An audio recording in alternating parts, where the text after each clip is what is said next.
Hello guys, today we'll discuss about very important topic of biochemistry, analytical techniques for separation and purification of protein.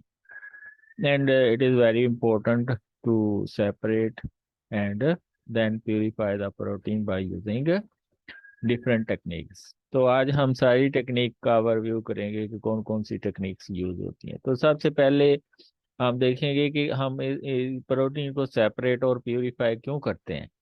सबसे पहले quantitative analysis के लिए कि ये given sample के अंदर कितनी प्रोटीन है, उसकी एक्चुअल क्वांटिटी को चेक करने के लिए हम ये करते हैं।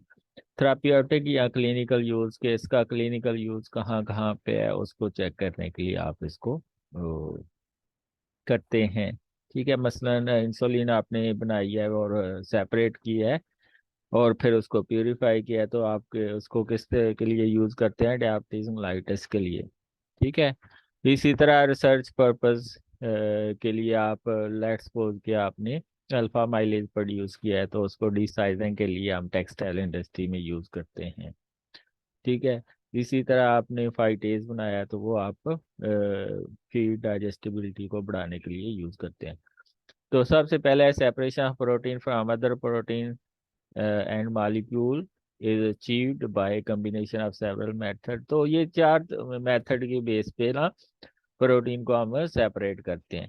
एक तो on the basis of their solubility, दूसरा मॉलिक्यूलर साइज है, तीसरा मॉलिक्यूलर चार्ज है और तीसरा चौथा binding ability to a substrate.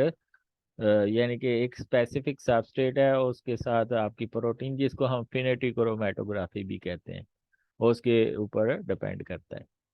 तो सबसे पहले है separation of protein on the basis of solubility. आपको पता है कि डिफरेंट साल्ट कंसंट्रेशन में डिफरेंट प्रोटीन जो है प्रेसिपिटेट कर जाती हैं। ठीक है, कुछ प्रोटीन हाई साल्ट कंसंट्रेशन में प्रेसिपिटेट कर जाती हैं, कोई लो साल्ट कंसंट्रेशन में प्रेसिपिटेट कर जाती हैं। जो लो साल्ट कंसंट्रेशन में प्रेसिपिटेट करती हैं उनको हम साल्टिंग इन कहते हैं उस मेथड को, और जो हाई साल्ट कंसंट्रेशन में प्रेसिपिटेट करती हैं उनको हम साल्टिंग आउट कहते हैं। मसलन अगर आपने सीरम इम्यूनोग्लोबुलिन को प्रेसिपिटेट करना है तो उसके लिए हम फुल सैचुरेशन टेस्ट करते हैं, जिसमें अराउंड 33 to 40% आप सैचुरेटेड अमोनियम सल्फेट यूज करते हैं। जबकि एल्ब्यूमिन सॉल्युबल रहती है इस कंसंट्रेशन में, उस एल्ब्यूमिन को प्रेसिपिटेट करने के लिए हमें हाफ अमोनियम सल्फेट की कंसंट्रेशन यूज करनी पड़ती है। तो ये देखें, क्योंकि ग्लोबुलिन का जो है मॉलिक्यूलर वेट ज़्यादा है तो वो फुल सैचुरेशन टेस्ट देती है अमोनियम सल्फेट। यानी कि अगर आपने सैचुरेटेड सोल्यूशन बनाया होगा अमोनियम सल्फेट का, फिर ही ये जो आपकी ये आपको ग्लोबुलिन नज़र आ रही है ये प्रेसिपिटेट करेगी। एल्ब्यूमिन का क्योंकि सरफेस एरिया कम है तो वो हाफ सैचुरेशन, यानी कि अगर आपने अमोनियम सल्फेट की हाफ कंसंट्रेशन यूज़ की है तो तब भी ये होगा। एप्लीकेशन क्या है, full saturation and half saturation test are useful for the fractionation of protein from a mixture. क्यों, जो आपकी फुल सैचुरेशन टेस्ट है अमोनियम सल्फेट के साथ तो उसमें लार्ज साइज की प्रोटीन यानी कि ग्लोबुलिन सेपरेट हो जाएंगी और हाफ सैचुरेशन में एल्ब्यूमिन सेपरेट हो जाएगी। Separation of protein on the basis of their molecular weight. On the basis of molecular size, protein can be separated by dialysis, gel filtration and ultracentrifugation. तो dialysis में क्या होता है कि जो आपकी प्रोटीन प्रेसिपिटेट की हुई है उसको आप डायलिसिस ट्यूब में डाल देते हैं और उसको दोनों तरफ से बंद कर देते हैं। फिर उसको डिफरेंट आयनिक स्ट्रेंथ के बफर में रखते हैं, साल्ट सारा निकल जाता है, पीछे प्रोटीन रह जाती है। तो जो आपकी प्रोटीन का साइज होता है और उसके लिहाज से आप डायलिसिस ट्यूब का यूज करते हैं। जेल फिल्ट्रेशन का क्रोमेटोग्राफी भी जो है मॉलिक्यूलर वेट या साइज के लिहाज से प्रोटीन को सेपरेट करने के लिए यूज होती है। सिमिलरली अल्ट्रा सेंट्रीफ्यूगेशन जिसमें हाई स्पीड आप यूज करते हैं, जो बहुत ही हाई होती है, उसमें आप फ्रैक्शनेशन जो डिफरेंट सब सेलुलर ऑर्गेनेलीज हैं या प्रोटीन है उनको सेपरेट करने के लिए। तो small molecules such as salt can be removed from the protein by dialysis using semi permeable membrane। तो एक ये सेमी परमिएबल मेम्ब्रेन होती है जिसको दोनों तरफ से आप बंद कर देते हैं, फिर उसको बफर में रखते हैं, साल्ट सारा बाहर आ जाता है, पीछे आपकी प्रोटीन रह जाती है। फिर प्रोटीन को फर्दर जेल फिल्ट्रेशन कर क्रोमेटोग्राफी के जरिए, मसलन उसमें एक प्रोटीन ही होगी, उसमें 6-7 प्रोटीन होंगी, ठीक है। तो उनको सेपरेट करने के लिए on the basis of there molecular weight तो या साइज, वो फिर हम जेल फिल्ट्रेशन क्रोमेटोग्राफी, जिसको साइज एक्सक्लूजन क्रोमेटोग्राफी भी कहते हैं, वो यूज करते हैं। क्लिनिकल एप्लीकेशन मसलन जिनको किडनी फेलियर हो जाता है, वो उनको हम जो है वो डायलिसिस पे रखते हैं। तो ये आप देखा, ये आपने डायलिसिस ट्यूब के अंदर प्रोटीन भी है, तो आपने इसको जो है वो डिफरेंट बफर के अंदर रखा, तो वो साल्ट सारा बाहर आ जाएगा, पीछे प्रोटीन रह जाएगी। तो उसको फर्दर हम प्यूरिफाई कर लेंगे कि इसके अंदर जेल फिल्ट्रेशन क्रोमेटोग्राफी के अंदर। जेल फिल्ट्रेशन क्रोमेटोग्राफी, जिसको हम साइज एक्सक्लूजन क्रोमेटोग्राफी भी कहते हैं, यानी कि मालिकुलर सीविंग होती है, इसमें हम बीड्स यूज करते हैं एक खास साइज और शेप की, और उसमें हम प्रोटीन को सेपरेट करते हैं on the basis of their size. जो स्मॉल मालिकुलर वेट यानी कि स्मॉल साइज की प्रोटीन होंगी, वो ज़्यादा, यानी कि जो पोर्स होंगे बीड के उसके अंदर चली जाएंगी और ज़्यादा डिस्टेंस ट्रेवल करेंगी, और जो लार्ज साइज की प्रोटीन है वो अंदर एंटर नहीं हो सकेंगी, तो वो कम डिस्टेंस ट्रेवल करती हैं। तो इसमें जेल फिल्ट्रेशन क्रोमेटोग्राफी में क्या होता है, जो लार्ज साइज की प्रोटीन है वो पहले बार आ जाती हैं, और स्मॉल साइज की प्रोटीन सब सैंड के ऊपर होती हैं, दरमियाने की फिर दरमियान में आएंगी। तो यही है कि जो सबसे छोटी प्रोटीन है वो बीड्स के अंदर चली जाएगी, जबकि लार्ज साइज प्रोटीन सबसे पहले बाहर आ जाएंगी। तो जो जेल फिल्ट्रेशन क्रोमेटोग्राफी में आप बीड यूज करते हैं, वो डेक्सटेन की हो सकती है, एगारोज की हो सकती है, पॉलीक्रिलामाइड की हो सकती है, ये सारी बीड्स आप यूज कर सकते हैं। मसलन सेफाडेक्स की जो होती है G10 G100 और G250 हम यूज करते हैं। बायोजिन P100 P30 या P100 साइज होता है, और sepharose 2B 4B and 6B का साइज होता है।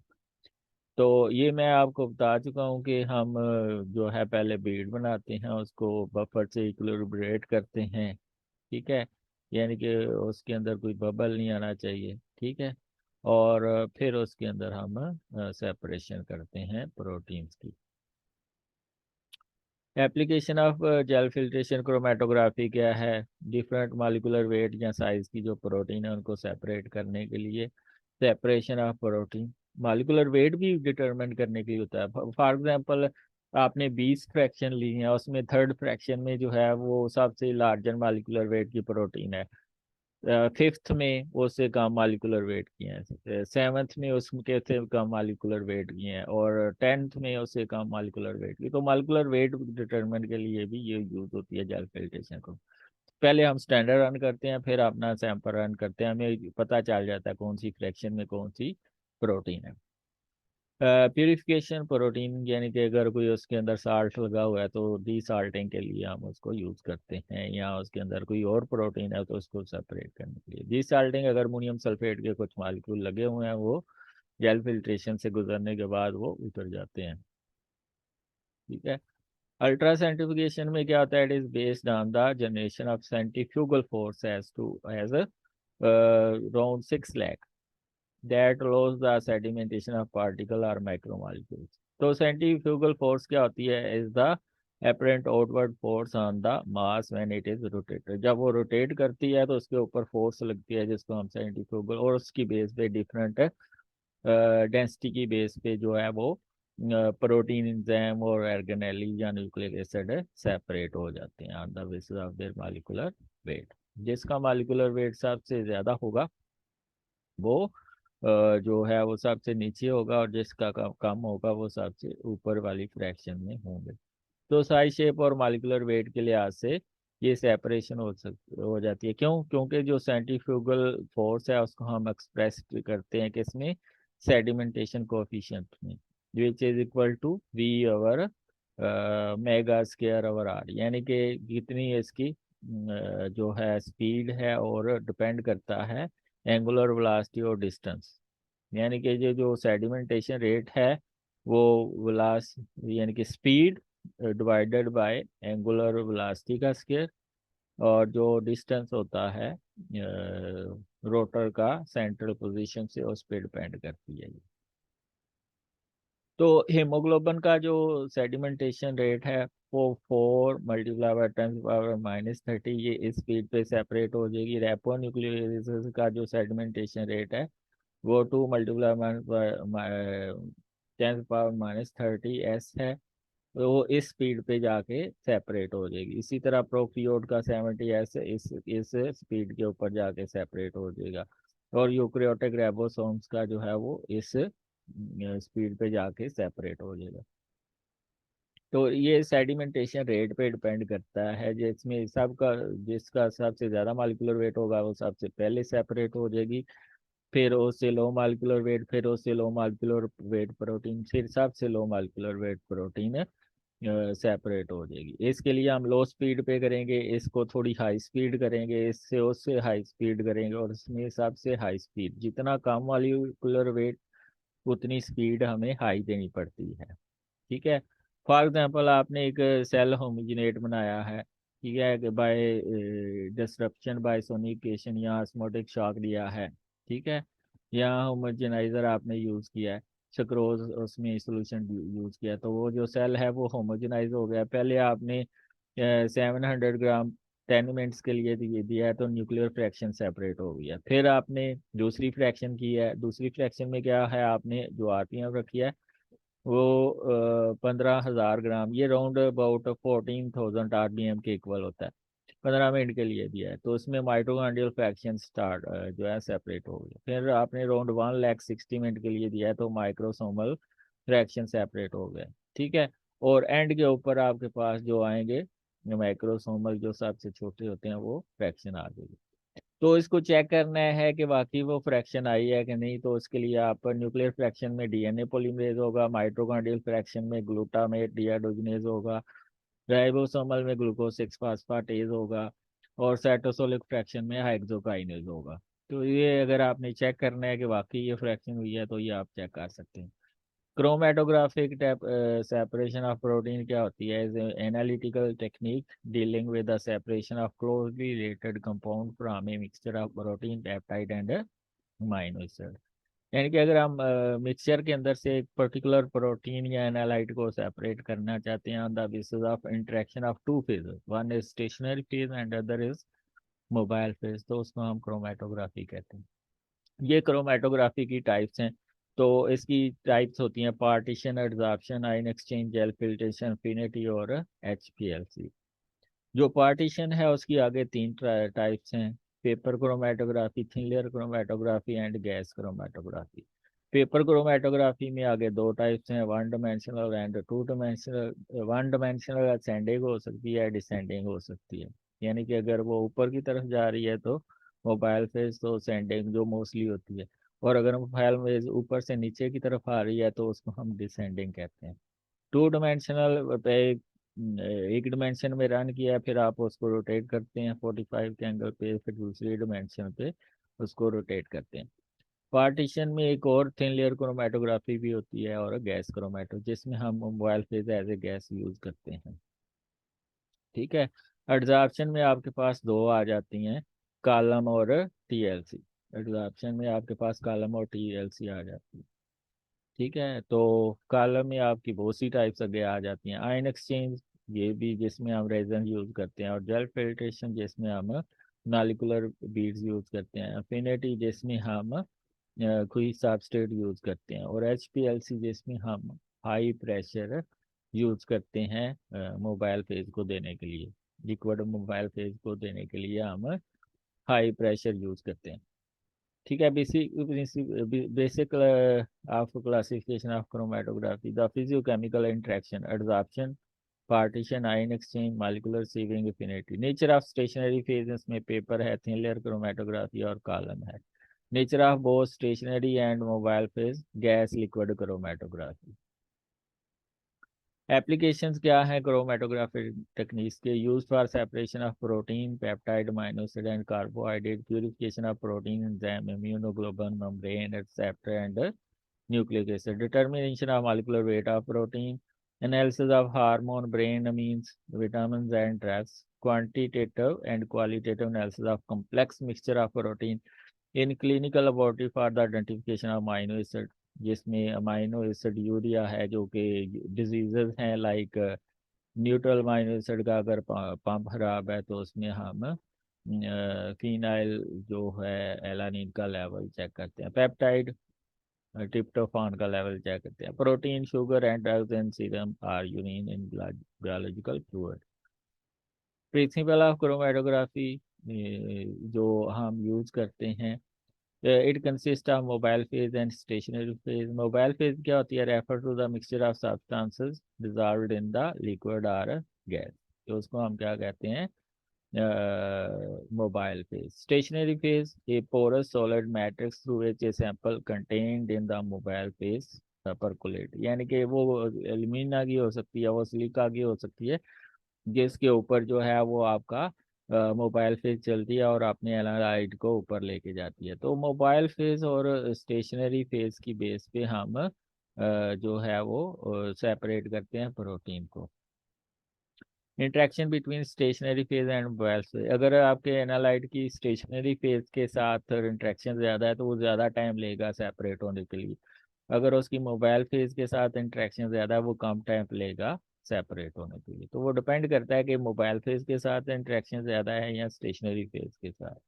These interaction include the physiochemical principle such as absorption के कितनी जो है वो एब्जॉर्ब हो रही है protein, partition, ion exchange, molecular sieving and affinity. ठीक है, तो एडजॉर्प्शन में आप कोई कोटिंग करते हैं स्टेशनरी फीस की, पार्टीशन में भी जो आप कॉलम वगैरह यूज करते हैं, आयन एक्सचेंज में आप रेजन यूज करते हैं जिसके ऊपर चार्ज होता है नेगेटिव या पॉजिटिव, मॉलिक्यूलर सीविंग में आप पीड यूज करते हैं पर्टिकुलर साइज की, अफिनिटी में आप सबस्ट्रेट यूज करते हैं जो कि प्रोटीन के साथ लग जाता है। प्रिंसिपल ऑफ पेपर क्रोमेटोग्राफी, ये तो बिल्कुल सिंपल है कि इसमें ये पार्टीशन टाइप ऑफ क्रोमेटोग्राफी है जिसमें आपका जो स्टेशनरी फेज है वो सिलिका की हो सकती है, एल्यूमिना की हो सकती है या किसी और मटेरियल की हो सकती है, और मोबाइल फेज में मोस्टली आप एक यूनिफॉर्म एसिटिक एसिड ब्यूटानॉल और वाटर का मिक्सचर यूज करते हैं। ठीक है, और प्रोटीन अमीनो एसिड और पेप्टाइड को सेपरेट करने के लिए ये हम यूज करते हैं। ठीक है, तो ये थिन लेयर क्रोमेटोग्राफी का है कि नीचे से 2 सेंटीमीटर के फासले पे आप एक लाइन लगाते हैं जिसको बेस लाइन करते हैं। इससे पहले आपने ग्लव्स पहने होने चाहिए ताकि आपके हाथों का जो माइनो एसिड है या प्रोटीन है उसकी कंटेमिनेशन ना आ जाए आपके जो स्टेशनरी फेज है। तो स्टेशनरी फेज को जब आपने पकड़ना है जो कि ग्लास की होती है या उसके ऊपर सिलिका की कोटिंग होती है या एल्यूमिनियम फाइल की होती है उसके ऊपर कोटिंग होती है सिलिका की, या वो किसी हार्ड मटेरियल की बनी हो सकती है जिसके ऊपर कोटिंग होती है या सिलिका की या एल्यूमिनियम की। तो वो आपने बेस लाइन से 2 सेंटीमीटर जो होती है नीचे से आपने एक लाइन लगानी है, तो वो होगी बेस लाइन। फिर आपने उसको जहाँ जितने सैंपल होंगे इक्वल डिस्टेंस के ऊपर आपको ने सर्कल लगा लेना है। फिर सैंपल लोड कर देना है और उसको आपने ड्राई होने के लिए रख देना है। फिर आपने सॉल्वेंट जो टैंक लेना है उसमें सॉल्वेंट डालना है जिसमें मोबाइल फेज होती है। मोस्टली मोबाइल फेज यूज करते हैं हम ब्यूटानोल, एसिटिक एसिड और वाटर का कॉम्बिनेशन 4:1:5 की रेशो में। ठीक है, तो फिर आप अपनी स्टेशनरी फेज को टैंक के अंदर रख के ऊपर से बंद कर देते हैं और मोबाइल फेज रन होती है। साथ में आपके माइनो एसिड जो कि आपने लोड किए होते हैं 1% तक आपने सर्कल के अंदर और लेबल भी किए होते हैं आपने, तो वो ऊपर जाते हैं। तो जब जब मोबाइल फेज ऊपर जाती है तो माइनो एसिड या प्रोटीन को भी साथ ले जाती है। फिर आप एंड के ऊपर देखते हैं कि मोबाइल फेज कितनी ट्रेवल की है, ऊपर से लाइन लगा देते हैं।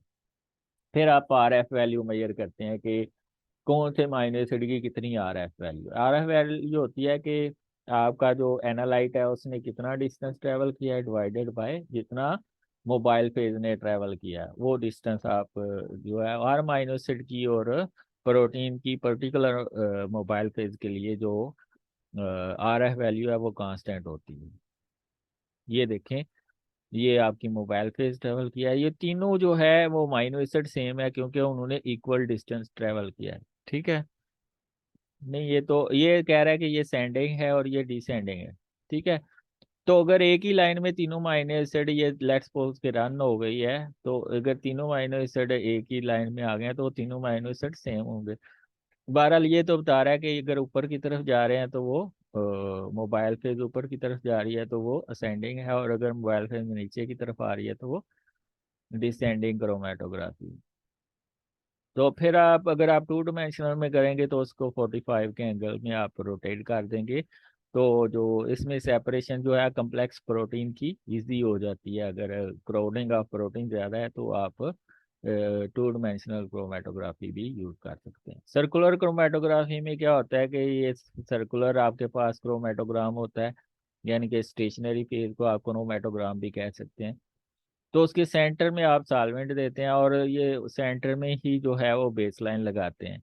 तो बेस लाइन से जितना ट्रैवल किया होगा डिस्टेंस मोबाइल फेज ने और आपके एनालाइट ने, उसका डिस्टेंस मेजर करके आप इसको सर्कुलर या रेडियल क्रोमेटोग्राफी भी कह सकते हैं। ये हो गया थिन लेयर क्रोमेटोग्राफी। इसका क्या यूजेस हैं? रैपिड जो है separation of amino acid and protein within 1 hour, require some small volume, microlitre में वॉल्यूम चाहिए होता है। Other application of thin layer chromatography, identification of drugs in case of poisoning, बिल्कुल सही है। डिटर्मिनेशन ऑफ लेसिथिन, ये phospholipid की detection के लिए ड्यूरिंग रेस्पिरेटरी डिस्ट्रेस सिंड्रोम, उसके लिए बहुत ज़्यादा यूज होती है thin layer chromatography. Separation of neutral lipid and phospholipid, उसके लिए हम थिन लेयर क्रोमेटोग्राफी यूज करते हैं। आयन एक्सचेंज क्रोमेटोग्राफी में क्या करते हैं, हम रेजन यूज करते हैं।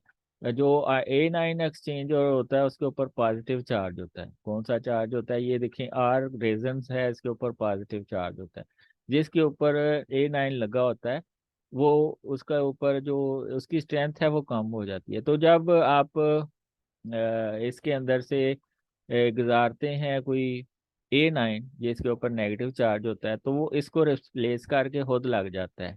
ये जो छोटा आइन A9 है उसको रिप्लेस करके बड़ा A9 लग जाता है, तो इस तरह दूसरा A9 रिमूव हो जाता है। केटाइन एक्सचेंज के जो केटाइन एक्सचेंजर होते हैं, ठीक है, उनके ऊपर नेगेटिव चार्ज होता है। ठीक है, तो उन्होंने अपने साथ प्रोटॉन लगाया होता है, तो जब कोई पॉजिटिव चार्ज का मॉलिक्यूल गुजरता है तो वो इस नेगेटिव चार्ज वाली रेजन के साथ लग जाता है और वो सेपरेशन हो जाती है। तो यही इसका प्रिंसिपल है। तो A9 एक्सचेंजर मोस्टली आप कौन से यूज करते हैं? Contain fix positively charge groups and attract negatively charge A9, ठीक है। Also called basic ion exchanger. क्यों? क्योंकि एक A9 के ऊपर पॉजिटिव चार्ज होता है, ठीक है। Strong anion exchanger are resin containing substituted with the tertiary amine like diethyl amino ethyl Sephadex. इस ये टर्शियरी अमीन है, इसके ऊपर टर्शियरी स्ट्रक्चर होता है अमीन का। तो इसको हम कहते हैं डाईथाइल अमाइनो इथाइल सेफाडेक्स। तो ये जो है ये स्ट्रांग जो है वो A9 एक्सचेंजर होता है। वीक A9 एक्सचेंजर जिसके ऊपर वीक इंटरेक्शन होती है, reason containing substituted with secondary amine like DEAE, ठीक है, सेलुलोज। तो अगर जो सेफाडेक्स के साथ लगा है तो वो स्ट्रांग होगा, और अगर सेलुलोज के साथ लगा है ये वाला तो वो वीक होगा। इसी तरह केटाइन एक्सचेंज के ऊपर नेगेटिव चार्ज होगा, तो वो पॉजिटिवली चार्ज को इजीली अट्रैक्ट करेगा। इसको हम एसिडिक आयन एक्सचेंजर कहते हैं। क्यों? क्योंकि इसके ऊपर नेगेटिव चार्ज होता है।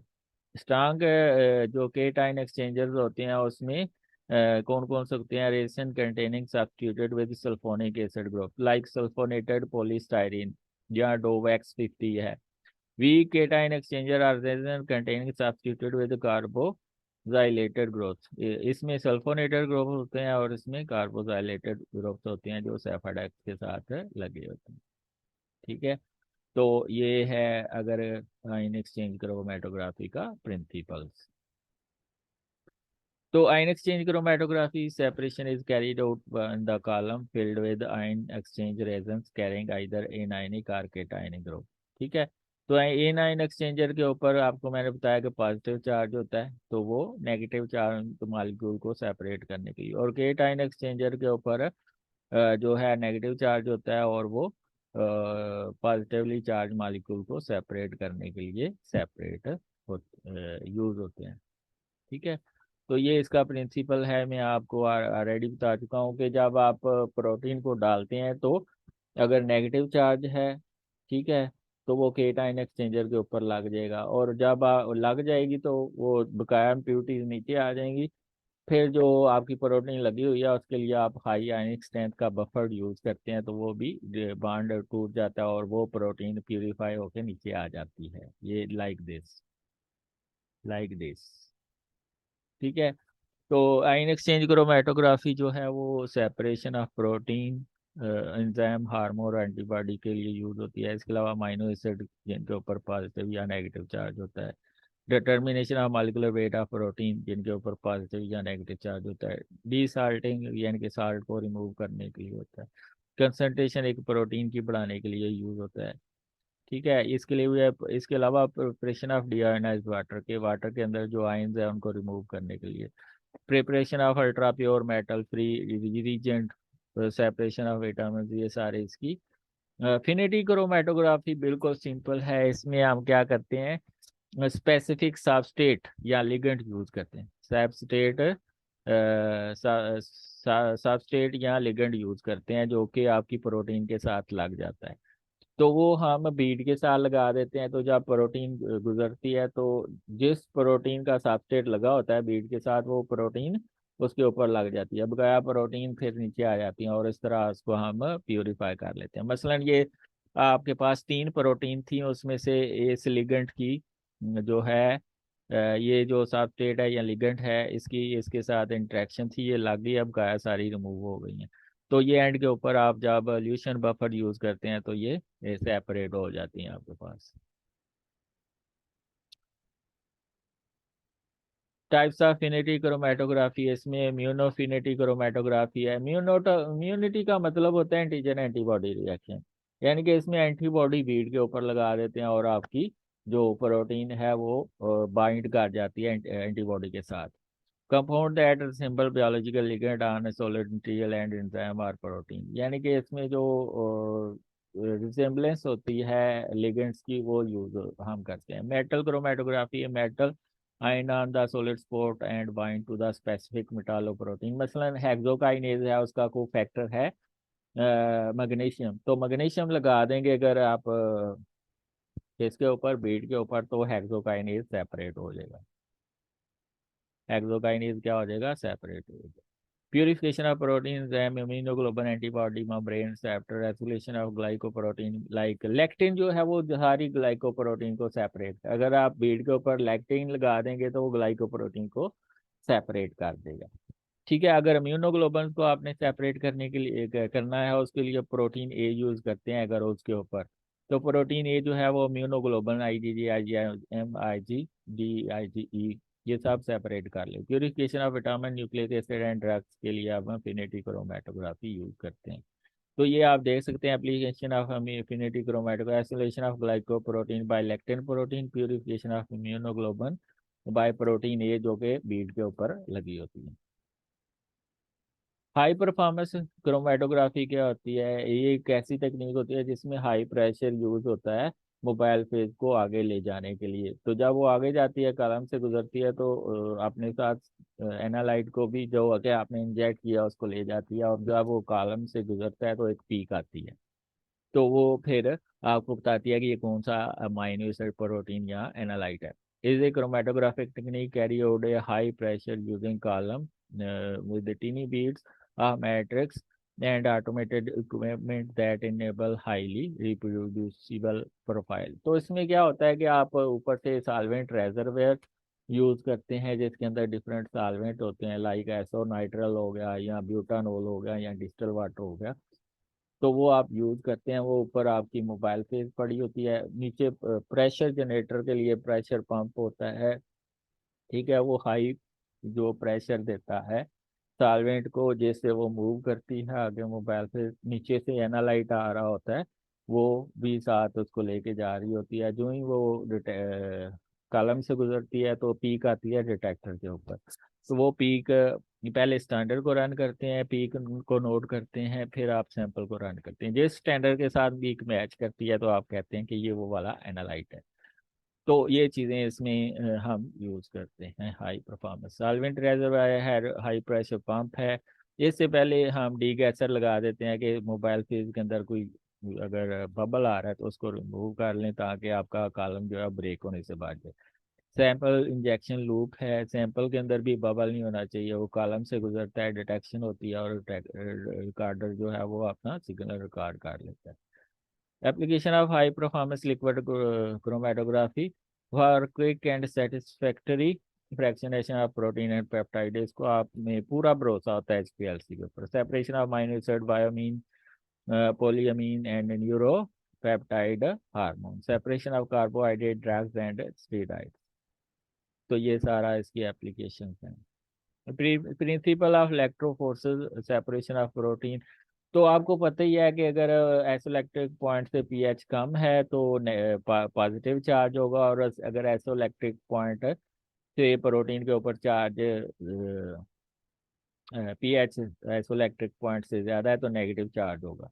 तो अगर नेगेटिव चार्ज होगा तो प्रोटीन एनोड की तरफ जाएगी, और अगर पॉजिटिव चार्ज होगा तो प्रोटीन कैथोड की तरफ जाएगी। तो ये सारी जो टेक्निक्स हैं ये इसी प्रिंसिपल के तहत काम करती हैं। बाउंड्री हो गया जिसमें बाउंड्री की तरफ प्रोटीन सेपरेट होती हैं, जोनल क्रोमेटोग्राफी जिसमें डिफरेंट जोन के अंदर प्रोटीन सेपरेट होती हैं, और इम्यूनो इलेक्ट्रोफोर्सेस जिसमें इम्यूनिटी की प्रोटीन सेपरेट होती हैं। ठीक है। तो ये एक नई यूज होती जो आपकी जो बाउंड्री इलेक्ट्रोफोर्सेस है ये आजकल नहीं यूज हो रही, जिसको टिसेलियस ने जो है वो यूज किया था। इसमें क्या होता है कि जो आप एनालाइट सेंटर में लगा देते हैं तो बाउंड्री की तरफ जो है वो अगर पॉजिटिव चार्ज है तो वो कहाँ पे जाएंगे, वो कैथोड की तरफ जाएंगे, और अगर नेगेटिव चार्ज है तो वो एनोड की तरफ जाएंगे, और इस तरह प्रोटीन की सेपरेशन हो जाएगी। इसी तरह जोनल में क्या होता है कि अगर आप पेपर यूज कर रहे हैं तो उसमें एक बहुत कम प्रोटीन सेपरेट जोन बनेगी। अगर सेलुलोज एसीटेट यूज कर रहे हैं तो उसमें 5 प्रोटीन के बैंड बनेंगे। अगर वो जेल यूज कर रहे हैं उसमें 10 से 15 प्रोटीन सेपरेट होंगी। पॉलीएक्रिलामाइड जेल यूज कर रहे हैं इसमें 20 यूज हो रहे हैं। इसी तरह सार्चिग्रेन जो कि आजकल नहीं यूज हो रही वो भी आप यूज करते हैं। ठीक है। इलेक्ट्रोफोरेसिस ऑपरेटर्स में क्या होता है कि एक टैंक सा होता है जिसमें दरमियान में बनी होती है एक बेस जिसके ऊपर आप जेल रखते हैं, और वो फिर उसके 2 एंड होते हैं, एक कैथोड और एक एनोड। एनोड को एनोड की तरफ लगा देते हैं और कैथोड को कैथोड की साइड पर रखते हैं और प्रोटीन की सेपरेशन करते हैं। ये आप देखें, ये सेंटर में एक स्पॉट है जिसके ऊपर आप जेल रखते हैं, एक तरफ आपके पास एनोड कंपार्टमेंट होता है, एक तरफ कैथोड कंपार्टमेंट होता है। और इसको हमने रखा होता है कि इसके अंदर एक टैंक के अंदर जिसके अंदर बफर डालते हैं जिसके अंदर ये डिप होता है। यही है इसका बफर। आप देखते हैं मोस्टली आप बफर यूज करते हैं जो कि डिजायर पीएच प्रोवाइड करता है, कि जो सैंपल के साथ रिएक्ट नहीं करता। ठीक है। और रेट ऑफ माइग्रेशन जो है प्रोटीन की उसको इन्हांस कर देता है। पावर सप्लाई जो कि करंट और वोल्टेज प्रोवाइड करती है, एक खास जो है वोल्टेज और करंट प्रोवाइड करती है। तो ये मैं आपको ऑलरेडी बता चुका हूँ, जो जिनके ऊपर चार्ज ज़्यादा होगा वो ज़्यादा ट्रेवल करती हैं, और जिसके ऊपर चार्ज कम होगा वो कम ट्रेवल करेंगी। ठीक है। तो जिसके ऊपर पॉजिटिव चार्ज होगा वो कैथोड की तरफ जाएगी, और जिसके ऊपर नेगेटिव चार्ज होगा वो एनोड की तरफ जाएगी। ठीक है। तो एसडीएस पेज में हम कैसे सेपरेट करते हैं प्रोटीन को, ये देखें। आगे है एक टेक्निक जिसको हम कहते हैं densitometry for quantification of protein. इसमें क्या करते हैं कि जो प्रोटीन आ रही है उसको उसके बैंड आ रहे हैं तो उसको पीक की फॉर्म में देखते हैं। जिसकी पीक ज्यादा से ज्यादा आती है हम कहते हैं वो प्रोटीन ज्यादा है जेल के अंदर, और जिसकी पीक कम आती है वो प्रोटीन कम होगी। ठीक है। तो इसमें हम करते क्या है कि 7% एसिटिक एसिड यूज करके प्रोटीन को फिक्स कर लेते हैं जेल के ऊपर, फिर उसकी डेंसिटी मेजर करते हैं डेंसिटोमीटर के अंदर, और उसकी पीक को एनालाइज करते हैं। ठीक है। लाइक दिस, जिसकी पीक सबसे ज्यादा होगी वो प्रोटीन ज्यादा होगी सैंपल के अंदर, और जिसकी पीक कम होगी वो कम होगी। एसडीएस पेज में हम क्या करते हैं, डीनेचर करते हैं, प्रोटीन को राड शेप के अंदर लेके आते हैं। तो उसके लिए हम एसडीएस यूज करते हैं, सोडियम डोडिसल सल्फेट, जो प्रोटीन को डीनेचर कर देता है, राड शेप में ले आता है और नेट नेगेटिव चार्ज देता है। 1 ग्राम प्रोटीन के ऊपर 1.4 ग्राम एसडीएस के मालिक्यूल लग जाते हैं, तो उसके ऊपर नेगेटिव चार्ज आता है।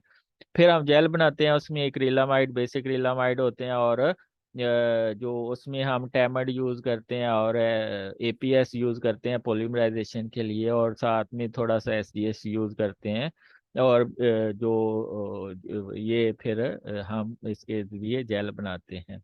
ठीक है। तो फिर जब जेल बन जाती है, सैंपल को लोड करते हैं। ये वर्टिकल जेल होती है, और उसमें ये, क्योंकि मैं डिटेल में पढ़ा चुका हूँ और उसका लेक्चर ऑलरेडी यूट्यूब पे है, तो इसको दोबारा करवाने की जरूरत नहीं है। ठीक है। बस ये याद रख लें कि जो स्टेन यूज होते हैं प्रोटीन के लिए, मोस्टली कुमैसी ब्रिलियंट ब्लू हम यूज करते हैं, लिपोप्रोटीन के लिए सूडान ब्लैक, और ग्लाइकोप्रोटीन के लिए पीरियोडिक एसिड, सिर्फ लैक्टेन मॉलिक्यूल यूज करते हैं। तो ये प्रोटीन डीनेचर होके सेपरेट होती है on the basis of there molecular weight. जिसका मॉलिक्यूलर वेट सबसे ज्यादा होगा वो कम ट्रेवल करेगी, जो जिसका कम होगा वो सबसे ज्यादा ट्रेवल करेगी। तो वो उसकी बेस पे सेपरेशन हो जाती है प्रोटीन की, इसके ऊपर। ठीक है। इसी तरह आइसोलैक्टिक पॉइंट की बेसिस पे प्रोटीन की सेपरेशन होती है। अगर प्रोटीन का जो है एसडीएस पेज में 2 प्रोटीन जिनका मॉलिक्यूलर वेट सेम है, उसको आपने एनालाइज करना है, तो उसको फिर हम एसोलैक्टिक पॉइंट की बेस पे सेपरेट करते हैं। तो वो एसोलैक्टिक पीएच कौन सी होती है? जिसके ऊपर माइनो एसिड या प्रोटीन के ऊपर नेट चार्ज 0 होता है। तो जहाँ पे नेट चार्ज 0 हो जाएगा, वहाँ पे प्रोटीन की मूवमेंट रुक जाएगी। मसलन पेप्सिन 1.1 पीएच के ऊपर रुक जाएगा जाके। ठीक है। और कैसीन 4.6 पीएच के ऊपर जाके रुक जाएगा। एल्ब्यूमिन है 4.7 पीएच के ऊपर जाके रुक जाएगा। और साइटोक्रोम सी है वो 10.7 की पीएच के ऊपर जाके रख जाएगा। इस तरह प्रोटीन की सेपरेशन हो जाएगी। इसके ऊपर भी बड़ा डिटेल में मेरा यूट्यूब पे लेक्चर है, तो अगर आपने देखना है तो उधर से आप देख सकते हैं। ठीक है। तो ये आपको मैं ऑलरेडी बता चुका हूँ प्रिंसिपल। एसिडिक जो डाई होते हैं, उसमें एसोन है। ठीक है। ईओसिन जो है वो एसिडिक पीएच के ऊपर आप यूज करते हैं। बेसिक पीएच के ऊपर आप हेमोटॉक्सिलिन या मिथाइलिन ब्लू यूज करते हैं। ये बेसिक पीएच के लिए आप यूज करते हैं। ये डिफरेंट जो हमने अभी टेक्निक्स पढ़ी हुए हैं, उनका प्रिंसिपल लिखा हुआ है, ये आप बाद में पढ़ लीजिएगा, क्योंकि हम ऑलरेडी डिस्कस कर चुके हैं। Thank you. If you like that video, please subscribe that channel. फी मानिल्लाह, खुदा हाफिज।